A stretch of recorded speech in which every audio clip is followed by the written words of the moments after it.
La apostaron en una mesa de póker como si fuera un trasto viejo. Nadie la quería. Nadie creía en ella. Pero esa joven silenciosa llevaba en sus manos un don que haría florecer hasta el corazón más seco del desierto. San Jacinto era uno de esos pueblos que el mapa había olvidado. Perdido entre cerros pelados y caminos de tierra que no llevaban a ningún lado, sobrevivía más por terquedad que por prosperidad. Las casas eran de adobe agrietado, los techos de lámina oxidada, y el viento del desierto arrastraba polvo desde la madrugada hasta la noche, como si quisiera borrar todo rastro de vida. En ese pueblo había una cantina, y en esa cantina, cada viernes por la noche, se juntaban los mismos hombres de siempre a jugar póker, compartir bebidas fuertes y hablar mal de quienes no estaban presentes. Ahí mandaba don Laureano, no porque fuera el más rico ni el más respetado, sino porque era el más ruidoso, el más atrevido, el que hablaba más fuerte y se reía más alto, aunque sus bolsillos estuvieran tan vacíos como sus promesas. Don Laureano era comerciante de paso, de esos que compran barato en un pueblo y venden caro en otro. Tenía las manos ásperas, la mirada turbia y una forma de caminar que intentaba parecer importante, aunque todos sabían que sus deudas crecían más rápido que sus negocios. Se había casado con la madre de Manuela años atrás, no por cariño, sino porque la mujer tenía una parcela pequeña a las afueras del pueblo. Cuando ella se despidió del mundo tras un largo cansancio del cuerpo que ningún remedio pudo calmar, don Laureano se quedó con la tierra y con la muchacha. La tierra la vendió en menos de 3 meses. A la muchacha simplemente la ignoró, o peor aún, la convirtió en su sombra, en su criada, en el blanco de todas sus frustraciones. Manuela tenía 19 años, piel morena curtida por el sol, una trenza larga que le caía hasta la cintura y unos ojos oscuros que parecían guardar un mundo entero detrás de su silencio. No hablaba mucho, no porque no tuviera nada que decir, sino porque había aprendido desde niña que en esa casa cada palabra suya era recibida con desprecio.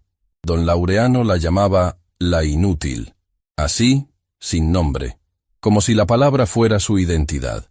Y el pueblo, poco a poco, fue adoptando el apodo sin cuestionar. Porque en San Jacinto, si alguien con voz fuerte decía algo, los demás lo repetían. Así funcionaban las cosas. Manuela lavaba ropa ajena, barría pisos ajenos, cocinaba para un hombre que jamás le daba las gracias. Pero había algo en ella que nadie veía, o que nadie quería ver. Cada mañana, antes de que saliera el sol, Manuela caminaba hasta un rincón detrás de la casa donde guardaba un pequeño saco de tela. Dentro de ese saco había semillas, semillas que su madre le había dejado antes de partir, semillas que Manuela cuidaba como si fueran lo único valioso que le quedaba en el mundo. Porque lo eran. Las tocaba con las yemas de los dedos, las contaba una por una, y a veces les hablaba bajito, como si fueran capaces de escucharla. Tal vez eran las únicas que lo hacían. Un viernes de octubre llegó al pueblo un hombre que nadie esperaba. Tarak apareció por el camino del norte montado en un caballo pinto, con el pelo largo suelto sobre los hombros, la piel bronceada por generaciones de sol, y una calma en los ojos que contrastaba con todo lo que San Jacinto era. Traía pieles curtidas, hierbas medicinales y resinas para intercambiar con los comerciantes del pueblo. Era apache, y en San Jacinto, eso significaba ser invisible. O peor, ser motivo de burla. Los hombres en la cantina lo miraron de reojo cuando pasó frente a la puerta. Uno de ellos escupió al suelo. Otro murmuró algo entre dientes que provocó una carcajada general. Tarak no se inmutó. Siguió caminando con la misma calma de siempre, como si el desprecio de esos hombres fuera apenas el ruido del viento entre las piedras. Pero esa noche, algo distinto ocurrió. Tarak entró a la cantina, no para beber, no para buscar compañía. Entró porque uno de los comerciantes le debía el pago de unas pieles, y se negaba a cumplir su palabra. El hombre estaba sentado en la mesa de póker, junto a don Laureano y otros 3 jugadores. Tarak se paró frente a la mesa, con una serenidad que incomodaba. Pidió lo que le correspondía. El comerciante, nervioso, miró a los demás, buscando apoyo. Don Laureano soltó una risa y dijo con ese tono que usaba para humillar: «Si quieres tu dinero, siéntate y gánatelo como hombre». Tarak lo miró fijamente durante unos segundos que parecieron eternos. Sin decir una palabra, se sentó.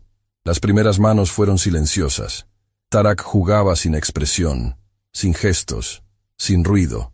Los demás hablaban, alardeaban, se burlaban, pero uno a uno fueron perdiendo. Don Laureano, que había empezado la noche con el pecho inflado, fue el último en quedarse frente a Tarak con las manos vacías y la frente sudorosa. No tenía dinero, no tenía mercancía, no tenía nada que apostar.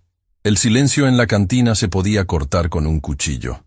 Y fue en ese momento cuando don Laureano, con las palabras nubladas por la noche y la dignidad ahogada en orgullo, dijo las palabras que cambiarían la vida de dos personas para siempre.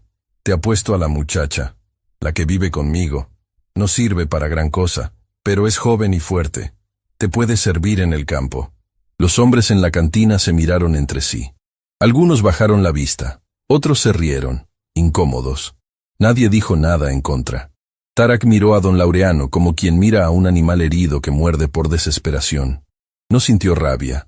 Sintió algo más profundo, algo parecido al asco, pero mezclado con una tristeza vieja, antigua, que conocía bien. Porque él sabía lo que era ser tratado como cosa.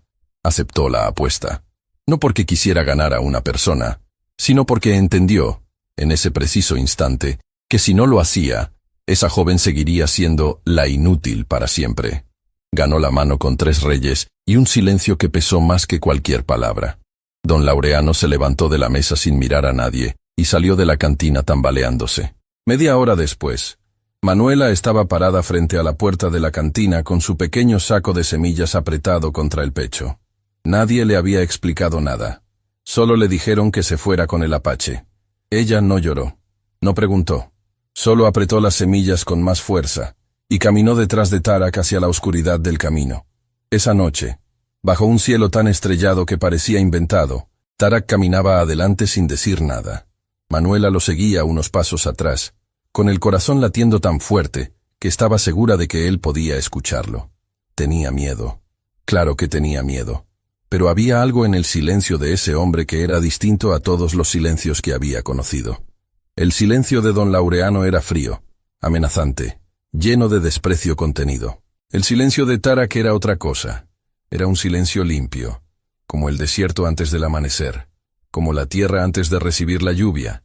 Y Manuela, sin saber por qué, sintió que ese silencio no le hacía daño, que tal vez, por primera vez en mucho tiempo, caminar detrás de alguien no significaba ir hacia algo peor.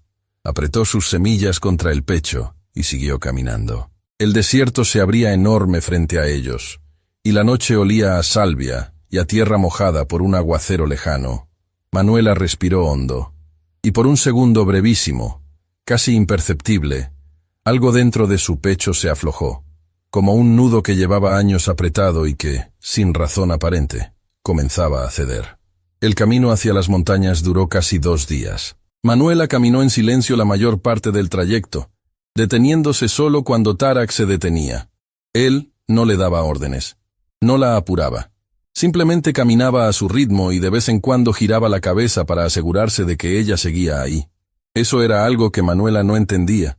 Estaba acostumbrada a que la ignoraran o la empujaran, pero no a que alguien se preocupara en silencio por si podía seguir el paso.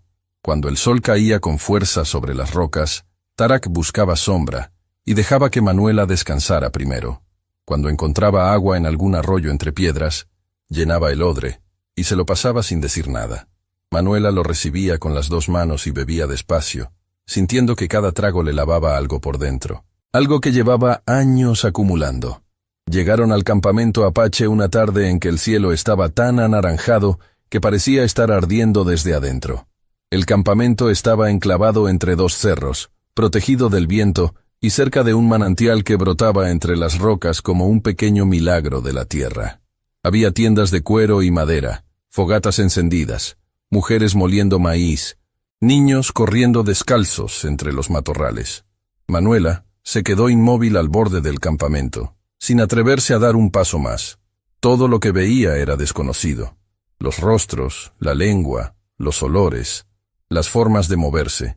Sintió que había llegado a otro mundo, y en cierta forma, así era. Los primeros en notarla fueron los niños, que se acercaron con curiosidad, y la rodearon como si fuera un animal raro traído del desierto. Después vinieron las miradas de las mujeres, que la observaron de arriba a abajo con esa mezcla de desconfianza y juicio, que es igual en cualquier pueblo del mundo, sin importar la lengua ni la cultura. Una de ellas murmuró algo que Manuela no entendió, pero el tono fue suficiente para saber que no era un cumplido. Tarak habló brevemente con un hombre mayor que parecía tener autoridad, y después señaló hacia una pequeña cabaña de madera y adobe al extremo del campamento. Esa sería su vivienda. Manuela entró despacio, dejó su saco de semillas en un rincón y se sentó en el suelo de tierra. No tenía nada más, ni ropa extra, ni cobija, ni un plato propio. Solo sus semillas, y el recuerdo tibio de una madre que ya no estaba. Mientras tanto, en San Jacinto, la noticia de lo que había pasado en la cantina se regó como agua en tierra seca, y nadie la disfrutó tanto como doña Prudencia, la esposa del alcalde, una mujer de vestidos almidonados, peinado alto, y una lengua tan afilada que podía cortar reputaciones en segundos. Doña Prudencia era de esas personas que se alimentaban del sufrimiento ajeno como otros se alimentan del pan, no por maldad consciente, sino por una costumbre tan arraigada que ya ni la reconocía como